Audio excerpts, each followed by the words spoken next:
Good morning, and welcome to Sunday service at the North Universalist Chapel Society, North Chapel, in Woodstock, Vermont. It's Sunday, March 13th, 2022. My name is Jenny Galpin, and I am the service coordinator today. And our minister, the Reverend Dr. Leon Dunkley, will be giving today's reflection. Welcome, everyone.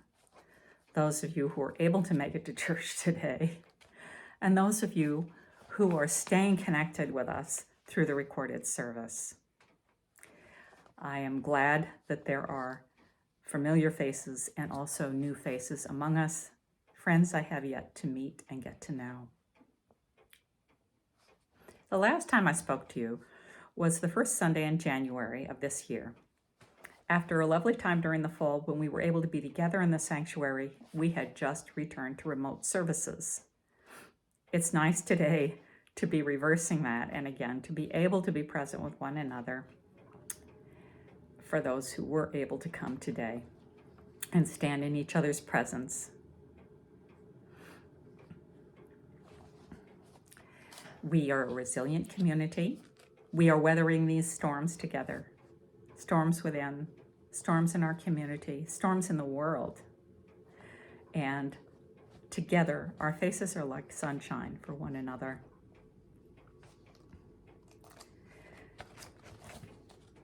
I hear that the Welcoming and Engagement Committee is planning some special events following church services, something outside, socially distanced, for people to be able to reconnect with friends and also meet the new people in our midst. So you can look forward to that.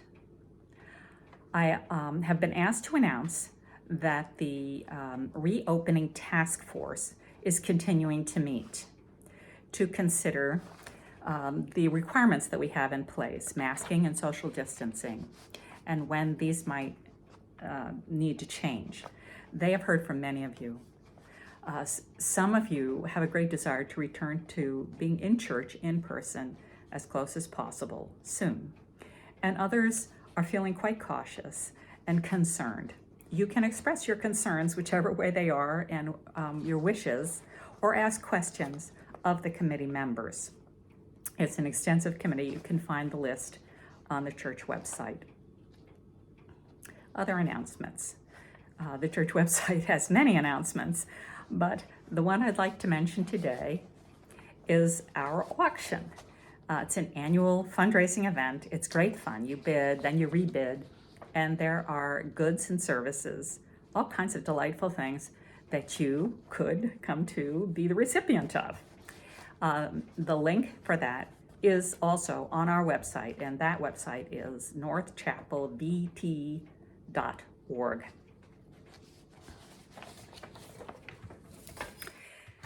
This month's theme is the third Unitarian Universalist principle. It says, we, the member congregations of the Unitarian Universalist Association, covenant to affirm and promote acceptance of one another and encouragement to spiritual growth in our congregations. These words are called a Litany of Atonement by the Reverend Robert Eller Isaacs. For remaining silent when a single voice would have made a difference. For each time that our fears have made us rigid and inaccessible. For each time we have struck out in anger without just cause. For each time our greed has blinded us to the needs of others. For the selfishness that sets us apart and alone. For falling short of the admonitions of the Spirit. For losing sight of our unity. For these, and for so many acts, both evident and subtle, which have fueled the illusion of separateness. We forgive ourselves and each other. We begin again in love.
Good morning and good Sunday.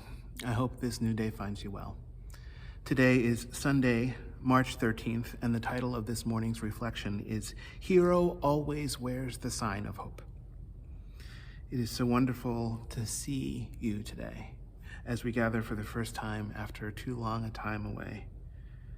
I would like to begin by thanking the members of the Reopening Task Force for their work over the past few months in keeping us safe and stewarding us through a very difficult time. Please accept my thanks, and if I can so presume, the thanks of this congregation for all of the work that you do. You received both gentle and spirited responses from a North Chapel community that is not lacking in strong opinions. You handled an unprecedented set of circumstances with bravery and wisdom and grace. From my deepest heart, I offer gratitude. I cannot say this beautifully enough. Thank you for what you've done. Before we formally begin, I want to call our attention to the Litany of Atonement that we talked about last week. The litany that has as its response from the collective, we forgive ourselves and each other, and we begin again in love. It's nice to think of that responsive reading, and it's also nice to consider yet another one for us today. The second responsive reading is the one that was printed on the cover of our Orders of Service today. It might be hard to see online, but there's a Superman insignia here, and the words here, I'm going to try to bring this as close as possible, is it's a bird and it's a plane. So the opening line, of course, may be familiar to you. The opening line, the call would be, "Look up in the sky," to which the appropriate spiritual response is, "It's a bird and it's a plane." So every time that comes up in the service, we will know just what to do. 3 questions. Do you believe in your heart and in your soul that you and I can travel faster than speeding bullets? Do you have faith that we are more powerful than locomotive trains? Can we leap tall buildings in a single bound? As you may already know, the answer to all of these questions is obviously yes. In fact, we have already done it. We have already been fantastically heroic. The task before us now is to share our methods with one another. Just how did we do the impossible? Where did we find the strength to become so heroic? One might say, "Look up into the sky," to which the appropriate response is, "It's a bird, it's a plane." These words were followed in the original series that we saw on television many, many years ago with these words. Yes, it's Superman, the strange visitor from another planet who can change the course of mighty rivers, who can bend steel with his bare hands, and who, disguised as Clark Kent, mild-mannered reporter for a major metropolitan newspaper, fights a never-ending battle for truth, justice, and the American way. I remember those words from my childhood. I also remember the story of a friend of spirit that I have in life. My friend wore her Superman costume long days after Happy Halloween. Rubber boots and matching cape and belt, a full bodysuit that was bluer than blue.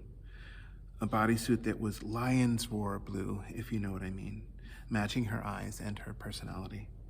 She wore her cape and colors long days into that November and showed no signs of changing through the holiday called Thanksgiving. December passed, and then New Year's Day, and then the days of Presidents and Valentines too.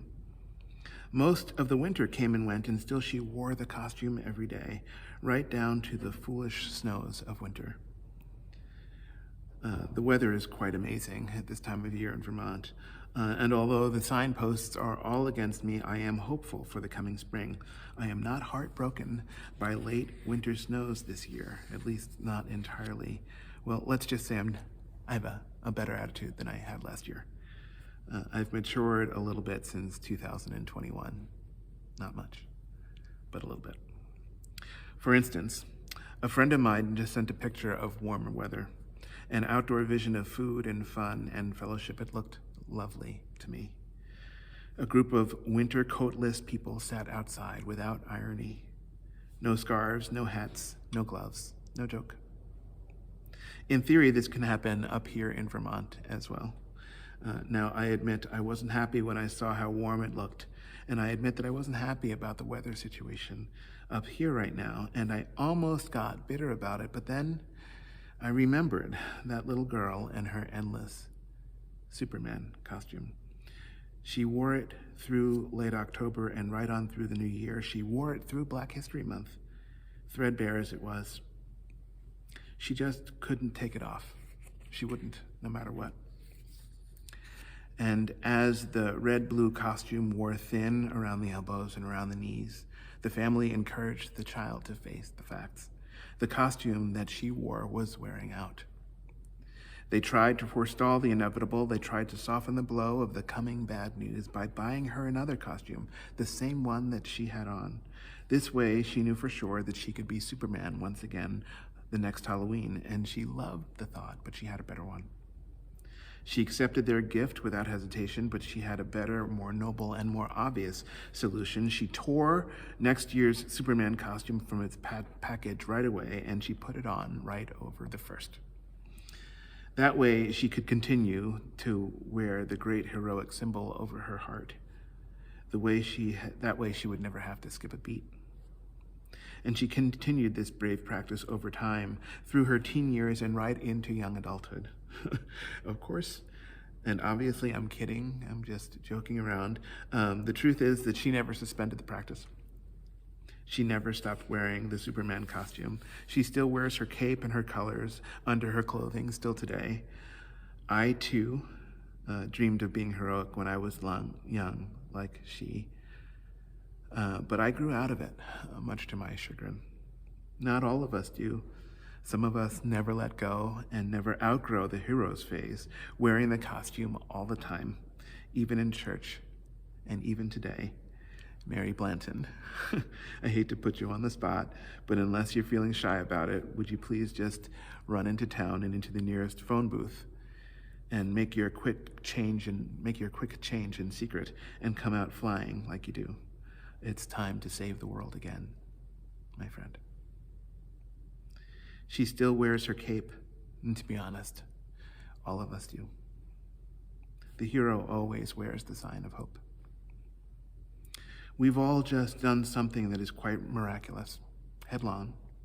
We just met a challenge that had the power to do us in and did great damage to the world in which we live.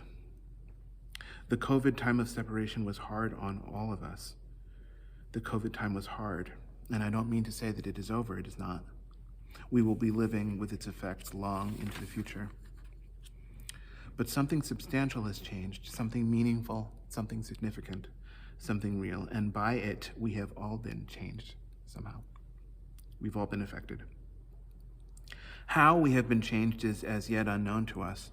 Our changes will reveal themselves over time.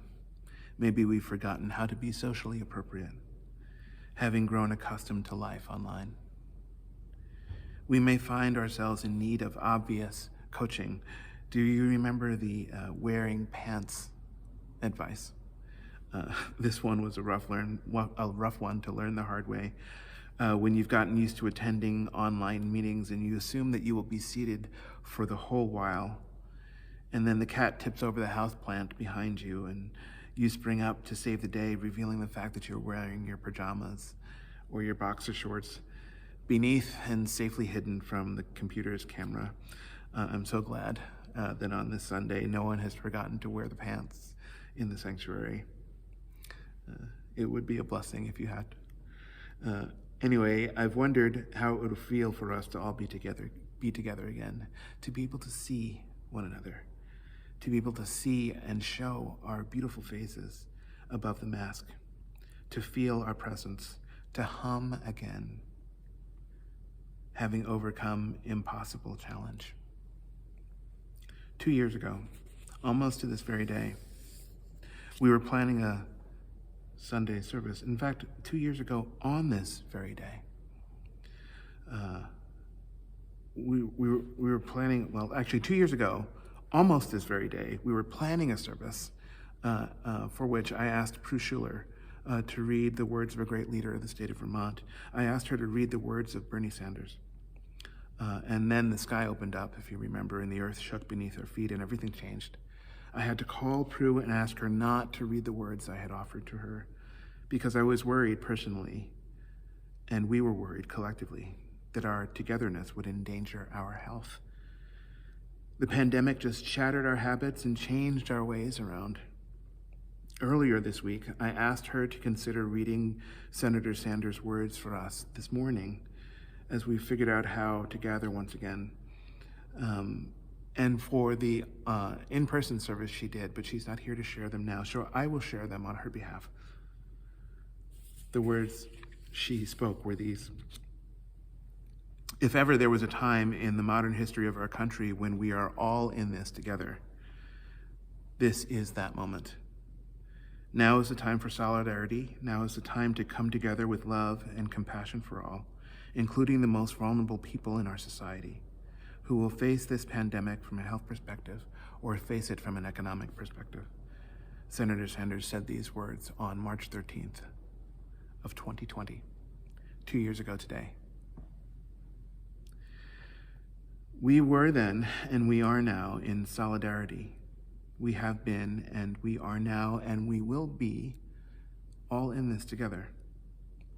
With compassion soul level deep for the most vulnerable in our society, with compassion for that which is most vulnerable within ourselves.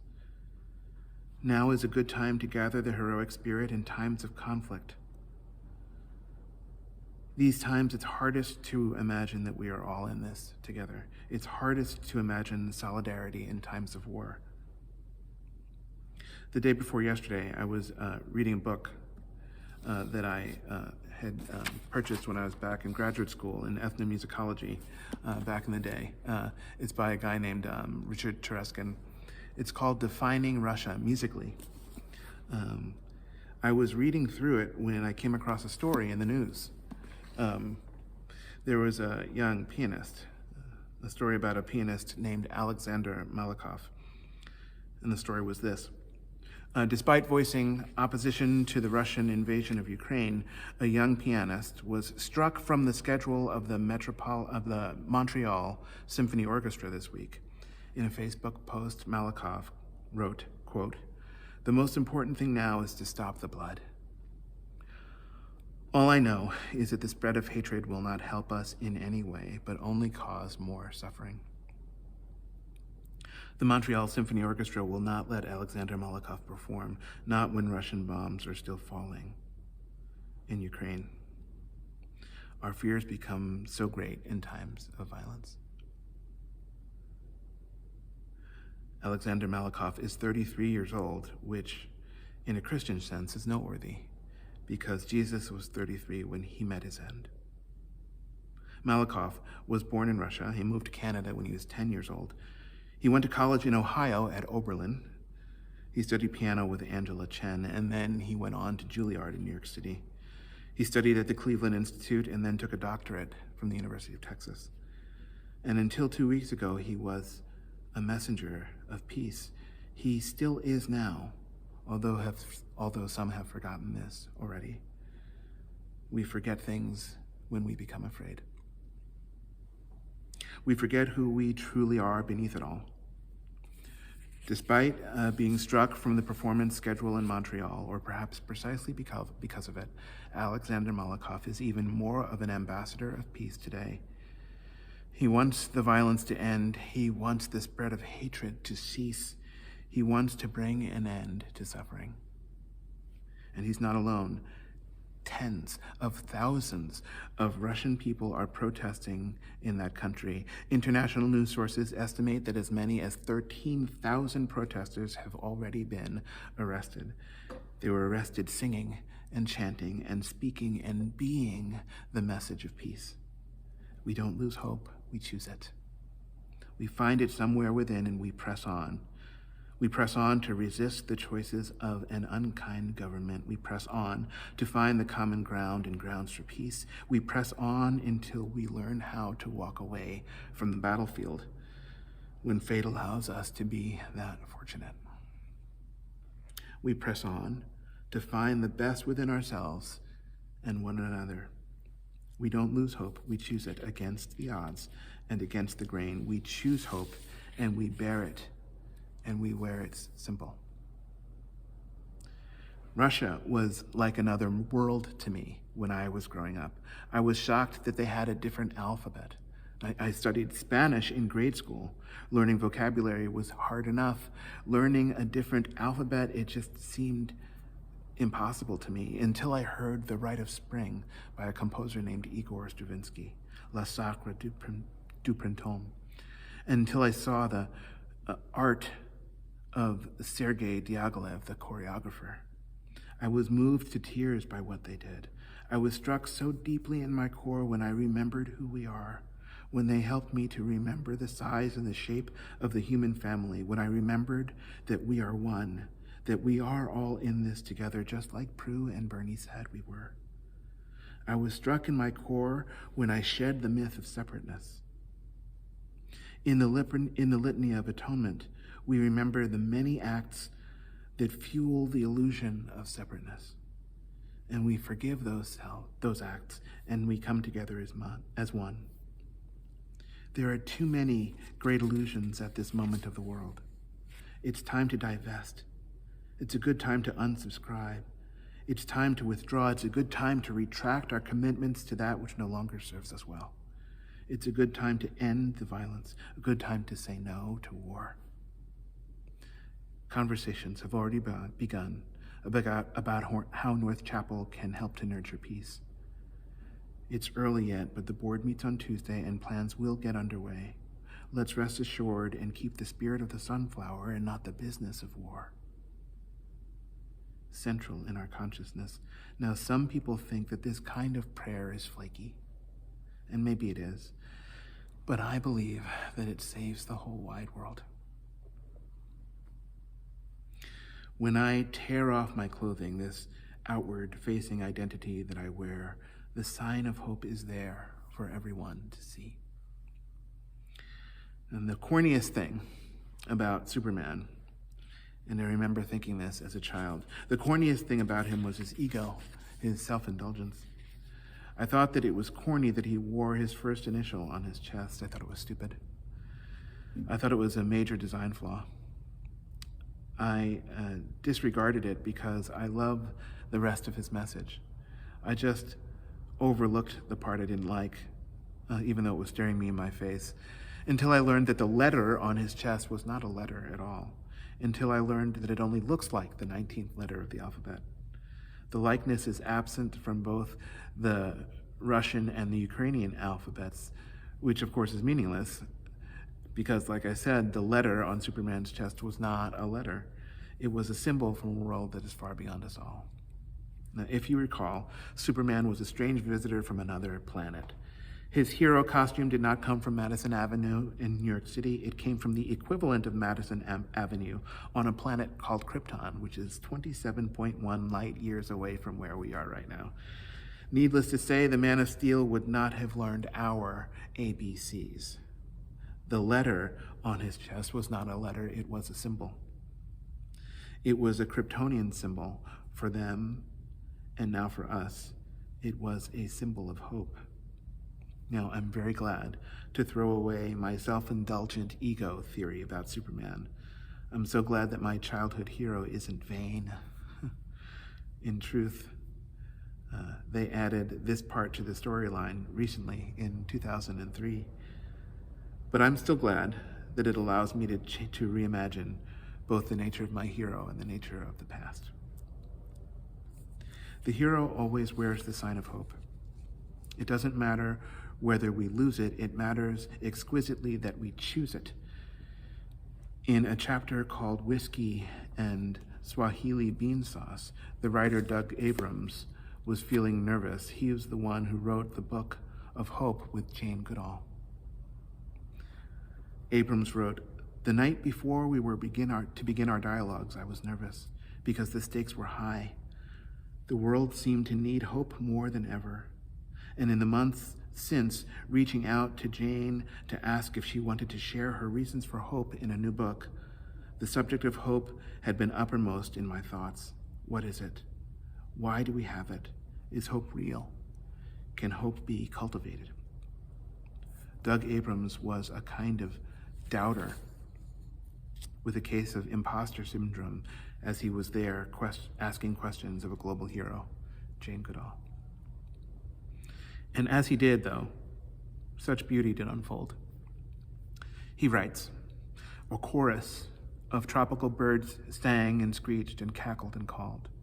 2 rescue dogs came up and curled up at Jane's feet, and a cat meowed through a screen, insistent about contributing to the conversation. Jane seemed like a modern-day Francis of Assisi, surrounded by and protecting all of the animals. What is hope? I began. How do you define it? Hope, Jane said, is what enables us to keep going in the face of adversity. It is what we desire to happen, but we must be prepared to work hard to make it so. She grinned, like hoping this will be a good book. But it won't be if we don't bloody work on it. Hope is not fantastic. It's not a form of fantasy. It's not a kind of wishing. It is the first and most visible decision. It's the first and most visible aspect of the decision to survive. Hope comes up in us sometimes moments before we least expect it. It comes up surprisingly, not like the sunrise, more like the daybreak, that faintest glow on the horizon that we can only barely see at first, the glow that we must work on joyfully. So let us enter into the steel-hard work of hope, against the odds and against the grain, against the grief and beside the pain, in grace enough for all. May we enter boldly into hope. May we tear away the clothing of the outward senses of self, the illusions of our separateness that sometimes plague us. We tear away those clothes to find the hero underneath, flying far above our highest dreams. If we look up in the sky, we will see the bluebird of happiness and the plain and simple truth that we are all in this together. No matter how stubborn, how violent, how great the challenges are before us, we can enter boldly into hope. In all the time to come, may we know hope as our secret, our identity. And soul level deep, may we know hope as our sacred identity.